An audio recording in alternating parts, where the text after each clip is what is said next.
Muy buenas noches. Gracias a Dios por este tiempo que podemos una vez más estudiar juntos la palabra del Señor y vamos a comenzar con una oración. Padre, te damos infinitas gracias por la oportunidad que tú nos das de poder, oh Dios, estudiar juntos tu palabra. Queremos pedirte, Señor, que nos des la gracia, la habilidad, Señor, la sabiduría para poder aprender, Señor, tu palabra. Y te rogamos, Señor, que tú me des a mí la gracia, Señor, de exponerla, Señor, y que podamos vivir de acuerdo a esa palabra, Señor, que siempre tiene un propósito para nosotros, Señor. Te honramos. Pedimos, oh Dios, que tu Espíritu Santo nos hable, ministre en nuestro corazón y que solo a Cristo sea la gloria. Amén. Bueno, pues vamos a Eclesiastés capítulo 2. Estamos en estos miércoles, estamos eh, tomando el libro de Eclesiastés para tomar algunas enseñanzas o sacar unas enseñanzas de este libro. De hecho, pues el título de esta serie de enseñanzas es precisamente lecciones sobre el libro de Eclesiastés. Y esta es la segunda enseñanza. Y le he titulado así, La vanidad de los placeres y las riquezas. Vamos a leer del 1 al 11 de Eclesiastés 2. Dice, dije yo en mi corazón, ven ahora, te probaré con alegría y gozarás de bienes, mas he aquí, esto también era vanidad. A la risa dije, enloqueces, y al placer, ¿de qué sirve esto? Propuse en mi corazón agasajar mi carne con vino, y que anduviese mi corazón en sabiduría, con retención de la necedad, a saber cuál fuese el bien de los hijos de los hombres, en el cual se ocuparan debajo del cielo todos los días de su vida. Engrandecí mis obras, edifiqué para mí casas, planté para mí viñas, me hice huertos y jardines, y planté en ellos árboles de todo fruto. Me hice estanques de aguas para regar de ellos el bosque cuando crecían los árboles. Compré siervos y siervas y tuve siervos nacidos en casa. Tuve también posesión grande de vacas y de ovejas, más que de todos los que fueron antes de mí en Jerusalén. Me amontoné también plata y oro y tesoros preciados de reyes y de provincias. Me hice de cantores y cantoras, de los deleites de los hijos de los hombres y de toda clase de instrumentos de música. Y fui engrandecido y aumentado más que todos los que fueron antes de mí en Jerusalén. A más de esto conservé conmigo mi sabiduría. No negué a mis ojos ninguna cosa que desearan, ni aparté mi corazón de placer alguno, porque mi corazón gozó de todo mi trabajo, y esta fue parte de toda mi faena. Miré yo luego todas las obras que había hecho mis manos y el trabajo que tomé para hacerlas, y he aquí todo era vanidad y aflicción de espíritu y sin provecho debajo del sol.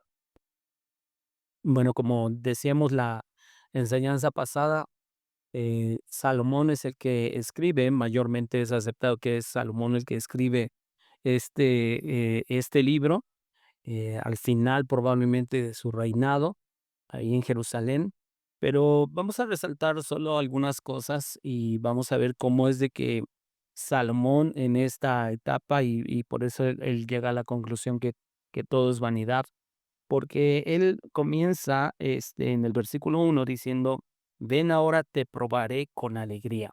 Y eso lo podríamos de algún modo entender como te voy a dar a ti, o sea, a mi carne le voy a dar todo el placer que quiera y a disfrutar la vida.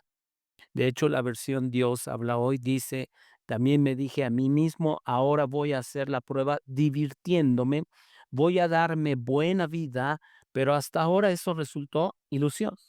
Ujú. ¿Y cómo es de que Salomón a estas alturas, él dice, bueno, yo no me he negado a nada en cuestión de placer, he probado de todo. Ujú. Hay personas que de pronto también dicen, ¿no? Este, darle al cuerpo lo que pida. O hay algunos jóvenes que incluso también a veces dicen, bueno, pues yo he vivido de todo, ya probé todo, o sea, ya y algunos, de hecho, yo llegué a escuchar en alguna ocasión algún joven que decía, después de que haya yo probado de todo, pues a lo mejor ya me caso. Ujú. Y bueno, pues En particular, no comparto esa manera de pensar, obviamente, pero, Salomón, pues, llegó a eso. Ujú. Y él dice: "Yo he probado de todo, me he divertido, me he dado la buena vida", dice, pero al final, o sea, a estas alturas, eh, pues, me he dado cuenta que todo es ilusión, todo es pasajero. Ujú. Y tal parece que Salomón, en una etapa de su vida, probablemente cuando él era joven, él centró su vida en el placer en diferentes áreas. Ujú. Según, lo que los versículos que hemos leído. En términos actuales, era un hedonista. Ujú. Era un hedonista. Para los que tal vez se nos dificulte esa palabra, el hedonismo es la teoría que establece el placer como fin y como fundamento de la vida. O sea, no es otra cosa, una persona hedonista se dedica a puro gozar de la vida, ¿no? Puro placer. Ajá. Y eso lo conlleva, o sea, esa manera de pensar lo conlleva a evitar a toda costa el dolor. Ujú. Y eso es importante también entenderlo porque tal parece que esa teoría o esa corriente se ha metido en el cristianismo. Ujú. Porque hay muchos cristianos que a toda costa, no solo que traten de evitar el dolor, sino que ven el dolor como si fuera algo del diablo. Cuando de pronto, la verdad es que la Biblia nos enseña cómo es de que Dios permite que nosotros como creyentes de pronto pasemos por etapas que no nos agradan, etapas de dolor. Tal vez el ejemplo más claro lo vemos en Job, ¿no? Pero también otro que padeció mucho fue Pablo. ¿Y qué decir de Jesús? Obviamente, ¿no? Entonces, esa manera de pensar, pues, obviamente que es algo equivocado, ¿no? O centrar su vida en puro placer, ujú, en divertirse, en pasársela bien y todo, pero, pues, al final Salomón, él dice: "Bueno, pues, la verdad es que todo resultó vano". Ujú. Y algunos, de hecho, consideran en la actualidad que el hedonismo es una clave para la felicidad. Ujú. O sea, quiero ser feliz, pues entonces voy a darle al cuerpo lo que pida. Y eso, pues obviamente a la luz de lo que dice la escritura, pues es un error completamente. Ujú. Y primeramente vamos a ver, porque eh, Salomón de pronto él centra su vida en darle al cuerpo lo que pida o a probar lo que en ese momento se le ocurría. Pero el versículo 3 veamos que, porque dice la primera frase, propuse en mi corazón agasajar mi carne con vino. Ujú, con vino. Primeramente se dio a probar el vino. De algún modo, Salomón quiso experimentar en cosas que solo traían un placer temporal. Ujú, porque el vino, pues, tiene obviamente, un placer temporal o produce un placer, pero es meramente temporal. Pero hay muchos que pueden, pensar de esa misma manera, pero no piensan en las consecuencias, en todo lo que trae. Y veamos algunas cosas que nos dice la Escritura. Vamos a Proverbios capítulo 20, versículo 1. Proverbios 21.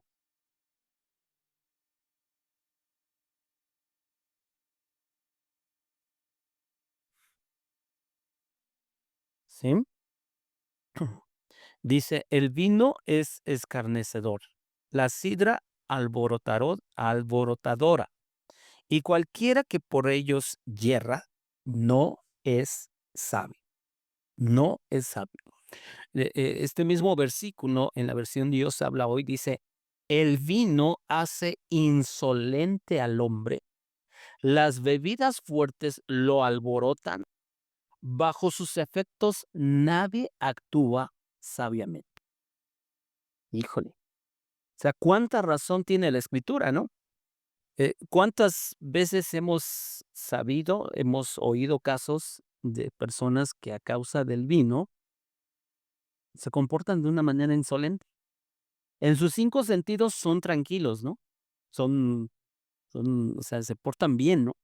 Pero ya con los efectos del vino, híjole, son insolentes, se transforman completamente, ¿no? Y luego, y la verdad es de que esta versión Dios habló y me agradó mucho este versículo, porque cuántas veces es cierto, las bebidas fuertes lo alborotan. Yo he conocido personas que en sus 5 sentidos son bien tranquilos, pero con los efectos del alcohol, híjole, se transforman por completo, ¿sí? O sea, son tú dices: "Lo desconozco", pero, pues, es que pues, todas sus emociones, todas se desbordan a causa de los efectos del vino, ¿no? Y lo que dice al final: "Bajo sus efectos nadie actúa sabiamente". O sea, cuánta razón. Pero además vamos a Proverbios también, capítulo 23, pero ahora el versículo 29. Vamos a leer del 29 al 35 y veamos lo que la verdad es que es una descripción perfecta de los efectos del alcohol, los efectos del vino. Proverbios 23, 29 dice: "¿Para quién será el ay? ¿Para quién el dolor? ¿Para quién las rencillas? ¿Para quién las quejas? ¿Para quién las heridas en balde? ¿Para quién lo amoratado de los ojos? Para los que se detienen mucho en el vino, para los que van buscando la mistura. No mires al vino cuando rojea, cuando resplandece su color en la copa. Se entra suavemente, mas al fin como serpiente morderá y como áspid dará dolor. Tus ojos mirarán cosas extrañas y tu corazón hablará perversidades. Serás como el que yace en medio del mar o como el que está en la punta de un mastelero, y dirás, me hirieron, mas no me dolió. Me azotaron, mas no lo sentí. Cuando despertare, aún lo volveré a buscar. Y veamos, o sea, lo que está diciendo esto precisamente este, Salomón en Proverbios. Ujú. Y cómo en realidad el vino produce un placer meramente temporal. ¿Y cómo es de que cuando alguien tiene dolor, o sea, un dolor en el alma, está afligido, está alguna situación, hay personas que se refugian en el vino o en el alcohol? En tiempos difíciles se refugian. ¿No sería mejor refugiarnos en Dios? Porque refugiarnos en Dios es lo mejor que podemos hacer. Ujú. Porque hay personas que de pronto, tienen un dolor en su corazón, tienen alguna situación, tienen angustia, y de pronto se refugian en el alcohol y cometen una serie de barbaridades, y al otro día, pues ya, como dicen, ¿no? Lo peor es la cruda moral. O sea, eso es lo peor realmente. Pero en este pasaje podemos ver los peligros en el abuso del vino. Por ejemplo, en el versículo 32 dice: "Causa un daño como una serpiente". Ujú. Una serpiente que a lo mejor tú no la puedes ver, pero de pronto puede salir y te puede causar un daño, te puede morder y te puede causar un daño, ¿no? Eh, o, por ejemplo, el versículo 33 dice que produce alucinaciones, te hará ver cosas que no son. Ujú. Entonces produce alucinaciones, pero además el versículo 33, la segunda parte dice: "Y tu corazón hablará perversidades", te va a hacer hablar perversidades. Y el versículo 34, serás como el que yace en medio del mar o como el que está en la punta del mastilero y dirás: "Me hirieron, mas no me dolió, me azotaron y ni siquiera lo sentí". ¿Qué efecto? Bueno, te produce insensibilidad. Ujú, insensibilidad. Entonces, esos son algunos de los efectos del vino. Salomón dice, bueno, me di al placer de de de entregarme mi carne al vino, pero resultó algo, o sea, una mera ilusión. Ujú. Regresamos ahí a Eclesiastés capítulo 2 versículo 3 porque, además de lo que menciona, eh, de que menciona el versículo 3 propuse en mi corazón agasajar mi carne con vino, pero vean, lo siguiente, dice: "Que anduviese mi corazón en sabiduría con retención de la necedad". O sea, a pesar de que Salomón sabemos que era muy sabio, ¿no? Y él dice, bueno, pues, de cierta manera él dice: "Yo no perdí mi sabiduría", pero en eso él de pronto dice: "Bueno, voy a procurar ser necio". Pero yo lo que me pregunto, ¿quién en su sano juicio dice: "Voy a hacer eso"? Quiero ser necio. O sea, en su sano juicio, porque la necedad es lo contrario a la sabiduría. De eso creo que todos lo entendemos, ¿no? Y Salomón, obviamente, que fue uno de los que más escribió sobre la sabiduría, y Proverbios, pues, obviamente está plagado, y es, pues, también Eclesiastés, ¿no? Está plagado de enseñanza acerca de la sabiduría. Pero en ese intento de probar cosas, procuró ser necio.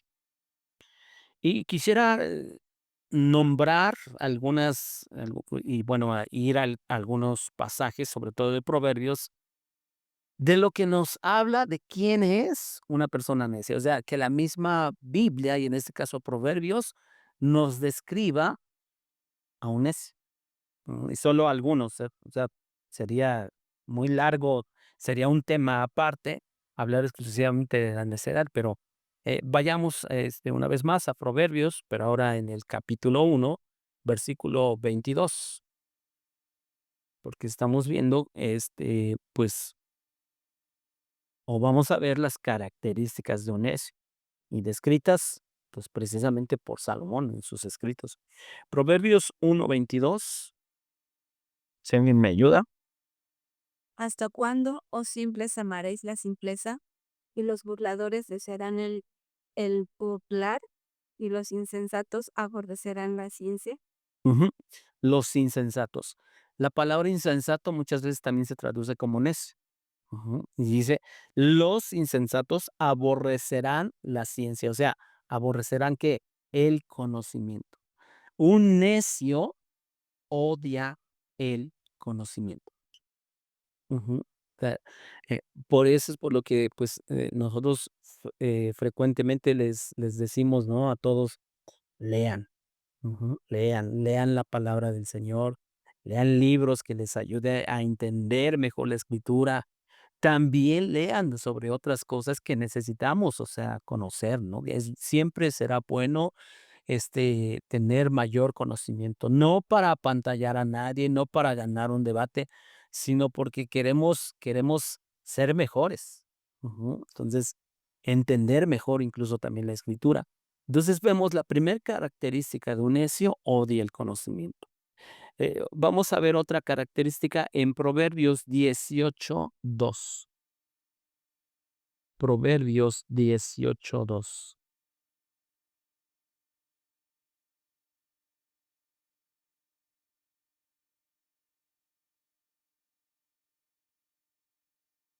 No tome placer el necio en la inteligencia, sino que en su corazón se descubre. Ujú.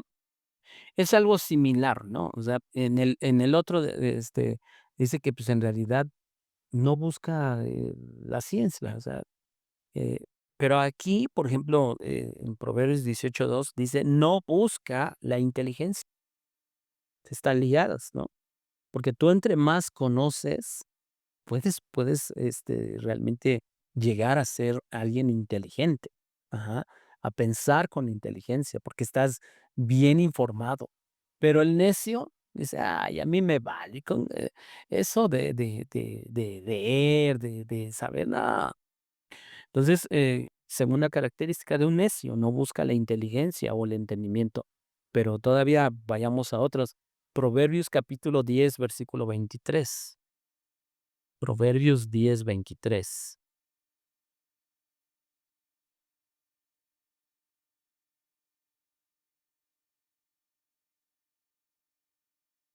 Como diversión es para el necio el hacer maldad, y la sabiduría lo es para el hombre de entendimiento. Ujú. Dice como a un necio. es como una diversión hacer lo malo. O sea, el necio le ha perdido, ¿eh? O sea, ¿cuál es el punto? ¿Cuál es la característica según este versículo? Se complace en lo malo. Se complace en hacer lo malo. Ujú. Otro versículo, 15:5 de ahí mismo de Proverbios. Estamos viendo, según la Escritura, cómo nos describe a una persona necia. El necio menosprecia el consejo de su padre, mas el que guarda la corrección vendrá a ser prudente. Ujú. El necio menosprecia el consejo de su padre. ¿Qué es lo que hace entonces un necio? Rechaza el consejo. El necio, como dice también otro proverbio, el necio se cree sabio en su propia opinión. Entonces, por eso rechaza el consejo. Él piensa que todo lo puede resolver, él piensa que nadie puede, o no le gusta escuchar a nadie. Y sabemos que es importante escuchar el consejo de otras personas. Proverbios capítulo 12 versículo 16, ahí viene, encontramos otra característica de un necio.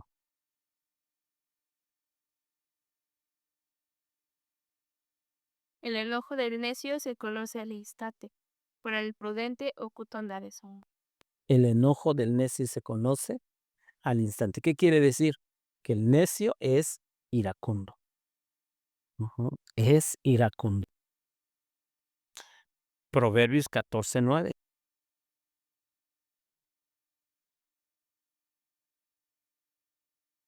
Los necios se mofan del pecado, mas entre los rectos hay favor.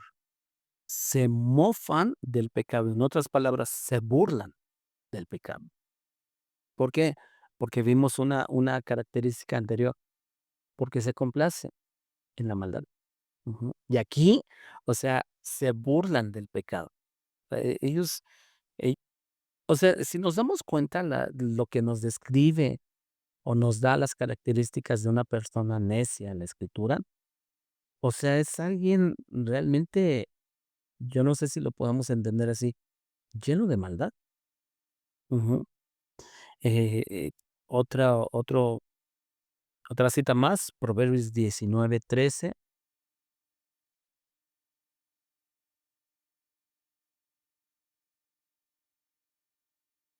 Dolores para su padre el hijo necio, y gotera continua las contiendas de la tierra.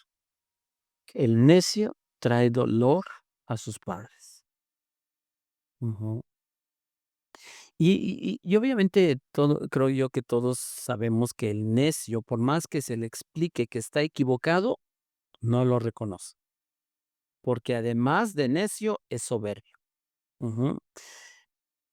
Y vemos entonces, Salomón ya mencionó, bueno, quise darle placer a mi carne con el vino, procuré ser necio, pero ni el vino ni la necedad, ni mucho menos las riquezas, que es lo que ahorita vamos a ver, traen un verdadero placer y felicidad al ser humano.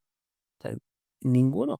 Veamos una vez más Eclesiastés capítulo 2, pero ahora versículos del 4 al 8. Porque dice: engrandecí mis obras, dediqué para mí, edifiqué para mí casas, planté para mí viñas, o sea, posesiones. Ajá, posesiones. Luego dice: me hice huertos y jardines y planté en ellos árboles de todo fruto, me hice estanques de aguas para regar de ellos el bosque donde crecían. O sea, se dio los lujos que quería prácticamente, ¿no? Pero además dice: compré siervos y siervas, y tuve siervos nacidos en casa, también posesión grande de vacas y de ovejas, más que de todos los que fueron antes de mí en Jerusalén. O sea, era riqueza, lujos, y todo, pero aún todavía dice el versículo 8: me amontoné también plata y oro y tesoros preciados de reyes y de provincias, me hice cantores y cantoras de los deleites de los hijos de los hombres y de toda clase de instrumentos de música. Ahora, me llamó la atención que cuando estaba checando esta parte de toda clase de instrumentos de música, bueno, pues uno pudiera pensar, ¿no? que contrataba a músicos, los mejores músicos para que él llegara a escucharlos. La mayoría de los comentaristas bíblicos dicen que probablemente Salomón usó como un juego de palabras, por llamarlo así, porque en realidad a lo que él se refería es: me di el lujo, o sea, lo estoy como que parafraseando la idea de varios comentaristas bíblicos, se me di el lujo de tener muchas mujeres. Nada más que en el juego de palabras, en el original, pues, y así lo tradujeron en la versión 60. Ujú. Pero en realidad, ¿de qué nos habla? O sea, de riquezas y de, pues, una vida inmoral, ¿no? Hasta cierto punto. Pero a ese respecto, ¿qué es lo que vemos en la Escritura? O sea, con respecto ahora a la cuestión de basar su vida, porque eso es lo que Salomón dijo, bueno, en un tiempo, probé el vino, en otras ocasiones probé ser o quise ser necio, pero de pronto después me di el lujo que quisiera, tenía yo tanta riqueza que podría yo hacer lo que quisiera, ¿no? Tener las mujeres que quisiera y bueno, pero ¿qué dice la Biblia acerca de eso? Vamos a Lucas, capítulo 12, versículo 13.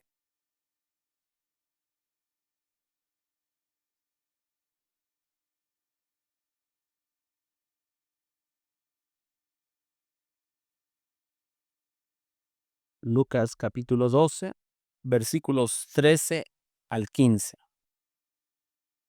Uno de la multitud le dijo, Maestro, dile a mi hermano que divida la herencia conmigo.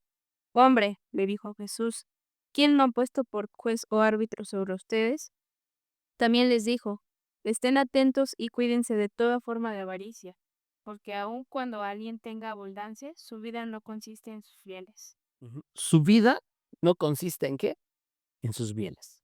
Y Salomón dice: pues yo me di el lujo de plantar viñas, de tener casas, de comprar siervos, de tener mujeres. O sea, no le negué nada a mi corazón. Pero Jesús, de pronto, él dice: tengan cuidado. Ujú. Me llama la atención cómo es de que dice que le dijo uno de la multitud: maestro, di a mi hermano que comparta la herencia conmigo. ¿Cuántas veces hemos visto problemas entre familias por cuestiones de las herencias? Reflejando muchas veces, ¿qué? Avaricia y ambición.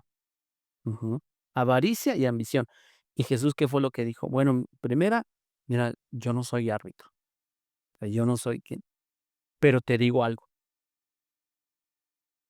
el esta vida no consiste en qué tantos bienes tienes, qué tantas riquezas tienes. Entonces, Jesús nos está dando toda una enseñanza, porque muchos son dados a tener más, reflejando su avaricia, pero la riqueza, su abundancia de bienes, aunque producen cierta seguridad, porque la verdad es eso, ¿no? O sea, las riquezas te generan cierta seguridad, ujú, o una aparente seguridad, ¿no? Este, pero debemos de entender que las riquezas no son eternas y tampoco producen una verdadera felicidad. La verdadera felicidad está ¿en quién? En Cristo. Porque puede ser que nosotros no tengamos lujos ni riquezas, pero la verdadera felicidad está en que antes éramos enemigos de Dios, ahora somos amigos de Dios, solo por gracia. Ajá.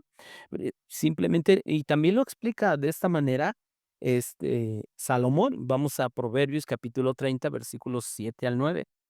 Porque dentro de lo que él está ahí, no filosofando, porque no es la manera, pero en Proverbios o en lo que él escribe, de algún modo, incluso, bueno, de hecho, este capítulo probablemente no lo escribió Salomón, pero está incluido dentro del libro de Proverbios. Y vean lo que dice Proverbios capítulo 30 versículos 7 al 9. Y que, o sea, este tipo de oraciones, de peticiones, son las que debíamos de pedirle al Señor, porque veamos qué es lo que dice. Dos cosas te he demandado, no me las niegues antes que muera. Vanidad y palabra mentirosa aparte de mí. No me des pobreza y riquezas. Manténme del pan que he menester. No sea que me harte y te niegue y diga, ¿quién es Jehová? O no sea que siendo pobre hurte y blasfeme el nombre de mi Dios. Ujú. Si se dan cuenta, o sea, el escritor dice, 2 cosas le he pedido a Dios. Por eso les digo, son de las oraciones que debíamos de copiar, ¿sí o no? Y por un lado dice, aléjame de palabra de mentira. Pero el otro dice, manténme con el pan necesario, con lo que necesito. Y en un mundo tan materialista que a veces hay gente que se siente eh, infeliz, por llamarlo así, si no tiene un carro de cierto modelo o de cierta marca, o que porque no tiene una casa tal. Pero, o sea, pues la Biblia nos dice, ¿saben qué? Con que tenga, incluso Pablo le escribe a Timoteo, ¿no? Con sustento y abrigo, con eso estemos contentos. O sea, eso es lo que dice la Biblia. Ahora, no estamos diciendo que pues el creyente tiene que vivir en una chocita que hay apenas y medio. No, no estamos diciendo eso, sino la Biblia, y Jesús lo dijo, esta vida no consiste en todo lo que alguien puede poseer. Proverbios dice que Dios nos mantenga con lo necesario para que nosotros podamos vivir. Y él hasta menciona, ¿no? En esta parte, este, la cuestión de que dice, pues no me des mucho para que me olvide de ti, pero tampoco permitas que tenga yo apenitas y pues blasfeme tu nombre. Ajá. Pero dice, manténme del pan necesario, porque como hombres, la verdad que conocemos nuestro corazón y el proverbista, eso es lo que él está diciendo, ¿no? O sea, yo sé que si tengo mucho, me puedo olvidar de ti. Y hay muchos casos que hemos sabido de personas o que hemos conocido de personas que cuando no tienen, ahí están con Dios. Pero cuando ya salieron adelante, ya tienen una carrera, ya tienen esto, ya tienen aquello, ¡pum! Adiós. O sea, se van, se alejan por completo de Dios.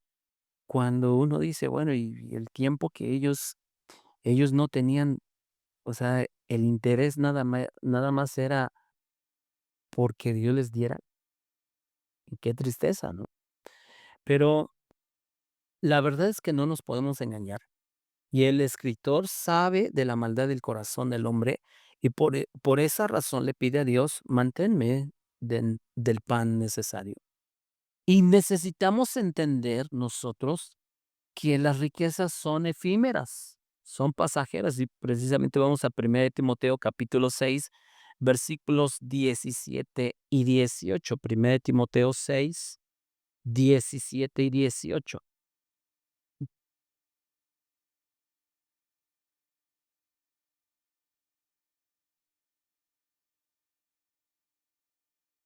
¿Qué dice? A los cucos de este siglo manda que no sean altivos, ni pongan la esperanza en las riquezas, las cuales son inciertas, sino en el Dios vivo que nos da todas las cosas en abundancia, para que las disfrutemos. Que hagan bien, que sean ricos en buenas obras, dadivosos, generosos. Ujú, a los ricos de este siglo. Ujú, o sea, a los ricos de este mundo. Eh, pero, ¿cuál es el consejo realmente que escribe Pablo? Diles que no sean altivos. Ujú. Diles que no sean altivos. Y enseguida dice, ni pongan la esperanza en las riquezas. Porque hace un rato les mencionaba, ¿no? Las riquezas o la abundancia traen cierta seguridad, sí, pero en eso no debe de radicar nuestra felicidad. Incluso, pues puede ser que algunos de nosotros, porque nos puede llegar a pasar, de pronto recibimos un dinero extra, o nos fue muy bien en una semana, todo eso, y nos sentimos felices, todo eso.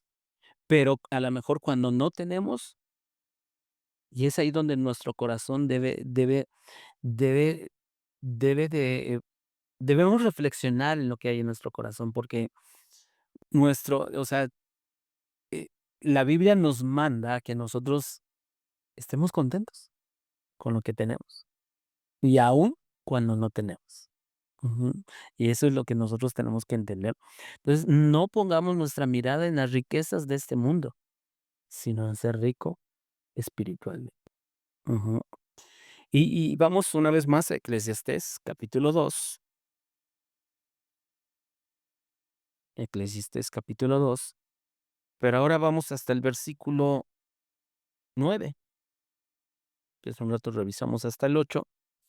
Pero el 9 dice: "Y fui engrandecido y aumentado más que todos los que fueron antes de mí en Jerusalén. Además de esto, conservé conmigo mi sabiduría". Entonces, vemos algo. Salomón no solamente tuvo, o se entregó a placeres, se entregó a cosas, sino que, según este versículo 9, Salomón tuvo fama y poder. Fama y poder, porque, dice: "Fui engrandecido y aumentado más que todos los que fueron antes de mí en Jerusalén, pero además de esto, conservé mi sabiduría". Ujú.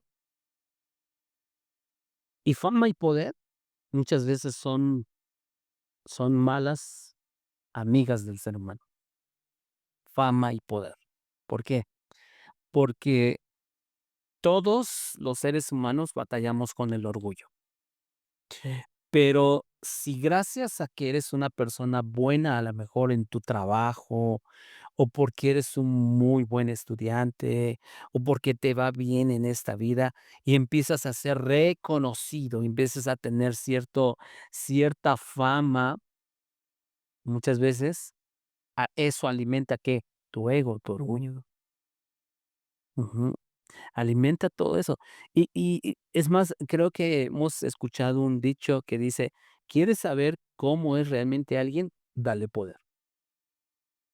Y hay personas que si no tienen el poder, pues mantienen un perfil bajo, tratan bien a todas las personas, pero de pronto, cuando alguien tiene un poco de poder, empieza a ver cómo empieza a tratar a sus semejantes, y te vas a dar cuenta en realidad quién es esa persona. Ujú. Si notamos, Salomón tuvo todo lo que este mundo te puede ofrecer. Sin embargo, Salomón mismo dice: "Pues yo no he encontrado plena satisfacción en todo eso". Ujú. Por eso es que una y otra vez dice en Eclesiastés: "Vanidad de vanidades, todo es vanidad", o sea, todo es vano. Ujú. Todo es vano. Y precisamente es lo que dice el versículo 10 y 11: "No negué a mis ojos ninguna cosa que deseare, ni aparté mi corazón de placer alguno, porque mi corazón gozó de todo mi trabajo, y esto fue parte de toda mi faena. Miré yo luego todas las obras que habían hecho mis manos y el trabajo que tomé para hacerlas, y aquí todo era vanidad y aflicción de espíritu y sin provecho debajo del sol". ¿Y cómo es de que hay personas que al final de su vida dicen: "Híjole, pues me dediqué a trabajar, a esto, aquello, ¿y de qué me sirvió? ¿De qué me sirvió?". Ujú. Y Salomón entonces entiende que nada de lo que logró tiene un verdadero valor. Ujú. El placer satisface solo por un momento y manifiesta el mismo efecto, o mejor dicho, manifiesta el mismo defecto que la sabiduría humana. No aprovecha de nada. ¿No? Y por eso es por lo que al final casi de su escrito Salomón concluye al respecto del placer con lo siguiente. Vamos a ver qué dice Eclesiastés, precisamente en el capítulo 11, pero el versículo 9. Y cómo es de que él lo escribe, pero apunta estas palabras precisamente a una persona joven. Porque vean lo que dice: "Alégrate, joven, en tu juventud, y tome placer tu corazón en los días de tu adolescencia, y anda en los caminos de tu corazón y en la vista de tus ojos, pero sabe que sobre todas estas cosas te juzgará Dios". Y alguien ha dicho, dice, pues, Salomón casi casi está diciendo: "Joven, haz lo que quieras". pero más bien él está advirtiendo. Salomón en realidad está advirtiendo, ¿ok? Tú puedes tener cualquier placer, pero tienes que entender que algo no puedes evitar, que un día vas a presentar cuentas delante de Dios. Ujú. Eso no lo podemos evitar. Entonces, eh, podemos centrar nuestra vida en tener fama, riquezas, poder, entregarnos a los placeres, pero un día seremos juzgados por Dios. Y hay hombres, por ejemplo, que han logrado fama, por ejemplo, como deportistas que fueron buenos en su deporte, que incluso ganaron mucho dinero, pero que tristemente se entregaron a los vicios y después de un tiempo se acabaron su dinero. Tal vez les queda la fama, pero terminan mal en su vida. Y yo recuerdo hace muchos años, veía yo un reportaje precisamente en la televisión de un boxeador muy famoso, los años 70 tal vez, para los que ya tenemos un poco de edad, pues, y nos gustan los deportes, pues, a lo mejor, lo ubicamos, ¿no? Pero era el famoso Púas Olivares. Púas Olivares, que fue campeón del mundo, que era un ídolo, como decíamos, del pueblo, pero que tristemente terminó su carrera, se terminó su dinero, y yo recuerdo en ese reportaje que vi, él decía que él vendía, o sea, él se sostenía ya en ese entonces, vendiendo aguas, aguas de frutas. Y solamente vivía en un espacio, y en el video se veía como, pues, como los vitroleros ahí, que era su negocio, solamente los exhibía, ¿saben dónde? Como que en un pedacito de bardo, que era parte de su casa. ¿De qué le sirvió la fama? ¿De qué le sirvió el dinero? Si finalmente terminó mal, y la fama a la mejor le seguía teniendo, pero ¿de qué le sirvió? De nada. Y para lo eterno, menos le sirvió. Ujú. O hay personas, por ejemplo, que eh, alcanzan no solamente fama, sino poder. Y puede ser que conquisten grandes territorios. Y cuando pensamos en esto, pues puede ser como Napoleón, ¿no? Que conquistó cuánto territorio, ¿no? Y fue un hombre de que tenía mucho poder, ¿no? En ese entonces. Sin embargo, tristemente no podían controlar sus impulsos humanos. Ujú. Entonces, y uno se queda, bueno, ¿de qué le sirvió el poder, la fama, las riquezas a personas? Hay personas que incluso personas que de pronto, se han ganado hasta la lotería. Y escuchaba yo hace algún tiempo pues, como un estudio, un tipo de estudio que decía que la mayoría de las personas que ganaban, la lotería, se acababan en realidad su fortuna. O sea, ellos mismos, o incluso a lo más, a la siguiente generación les pasaba su fortuna, pero de ahí no. Ta ¿Por qué? Porque perdieron la cabeza. ¿Con qué? Con las riquezas. Y pensaron que nunca se les iba a acabar la fortuna. Y entonces, pues, tristemente, ¿de qué les sirvió incluso el dinero, no? Darles placer a lo que ellos querían. Pero el placer real, y con esto quiero terminar, el placer real tiene que ver con conocer a Dios y hacer su voluntad. Porque vamos a Salmos capítulo 40, versículo 8. Salmos capítulo 40, versículo 8.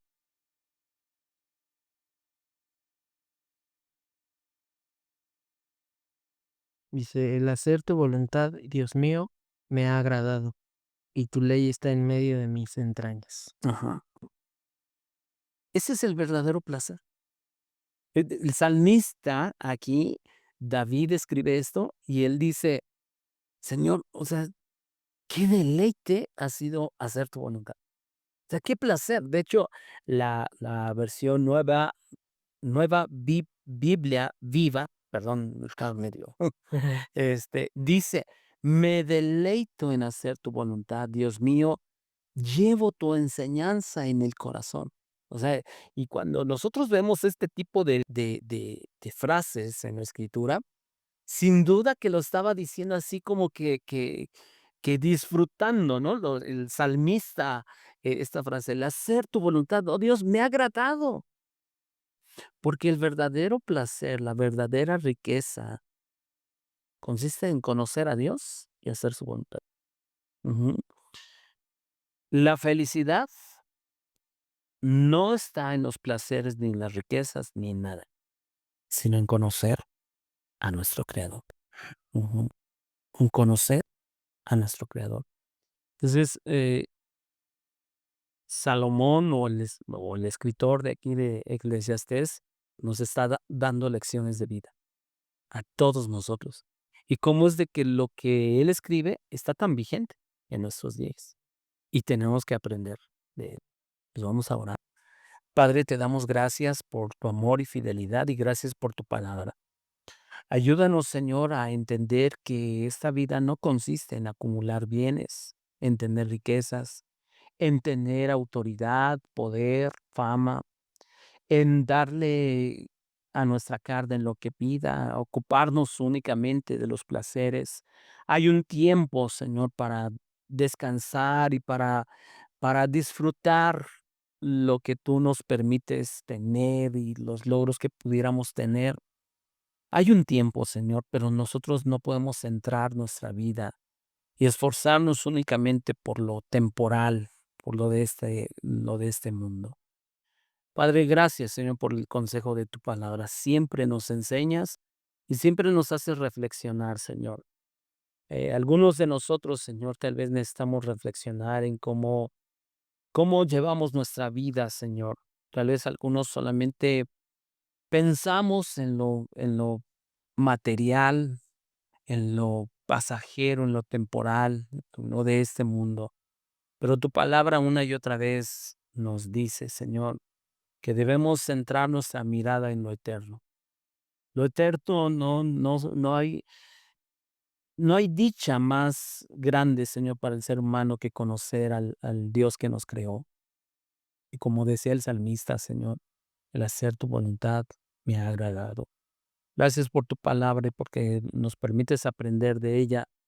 Y ayúdanos, Dios. Ayúdanos, Señor, a poner nuestra mirada y nuestras prioridades estén en las cosas eternas.